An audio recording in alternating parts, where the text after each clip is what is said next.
The 1970s were a time of darkness in America, with the rise of serial killers spreading terror and chaos across the country. One of the most notorious of these killers was Edmund Kemper, known as the Co-Ed Killer. In this video, we'll take a chilling journey into the mind of a monster as we explore the gruesome murders committed by the Co-Ed Killer.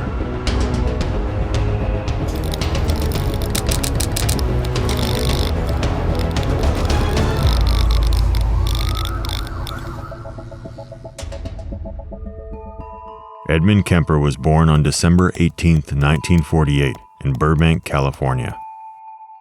As a child, he exhibited disturbing behavior, and his fascination with death and violence only grew as he got older. Started with surrogates at a non-human level. Physical objects, my possessions, other people's, destruction of things that are cared about. At the age of 15, Kemper committed his first murder, killing both of his grandparents.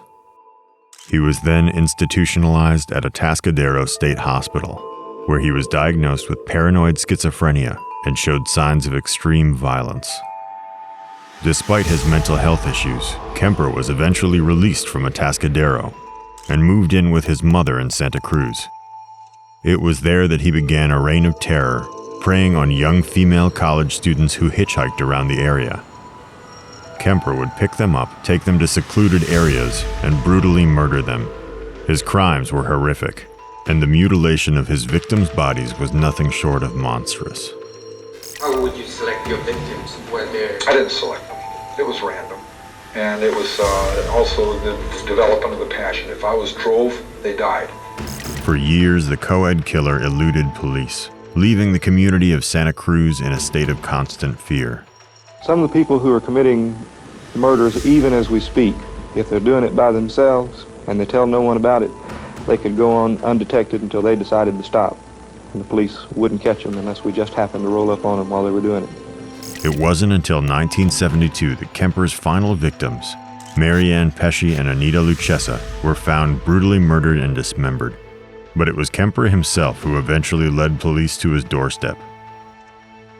In a chilling phone call, he confessed his crimes, revealing the gruesome details of how he tortured and killed his victims.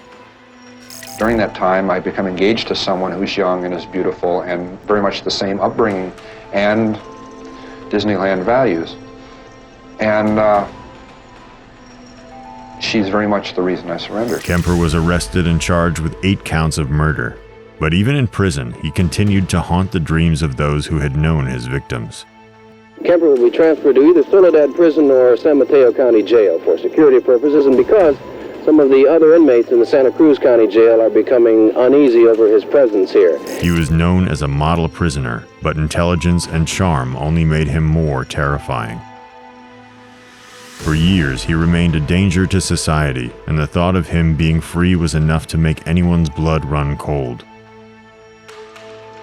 You were able to appear like an ordinary person, non-threatening to... I lived as an ordinary person most of my life, even though I was living a parallel and increasingly sick life, other life. The Co-Ed Killer was a true monster, a creature of darkness who reveled in the pain and suffering of others. His crimes were some of the most brutal and disturbing in American history, and they left an indelible mark on the community of Santa Cruz.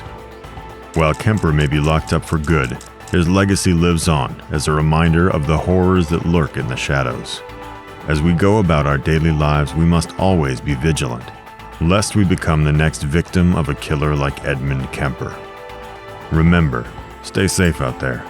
You never know what darkness may be lurking just around the corner.